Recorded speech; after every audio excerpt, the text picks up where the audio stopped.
السلام عليكم جماعة الخير، واش راكم؟ ان شاء الله لاباس.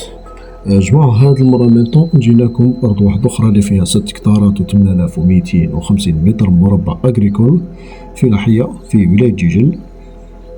بون فيها الغاز، فيها الماء، فيها الكتريسيتي، فيها بزاف حوايج تعجبكم بإذن الله. فيها مينطون أشجار مثمرة منتجة، كما تشوفو شجرة زيتون جماعة الله يبارك. مينطون حتى لاج تاعها تاع شجرة راه ما شاء الله تسمى حاجة كبيرة، وراهي تنتج خيرات الله يعني فيما يخص الزيتون. وباقي المساحة جماعة راهي ما شاء الله تليق بزاف حوايج. بون عندك الفلاح هو اللي يعرف واش يقدر يخدم فيها. الأساس تاع أنو عندها الوراقي تاعها مصافيين، عقد موثق فردي دفتر عقاري.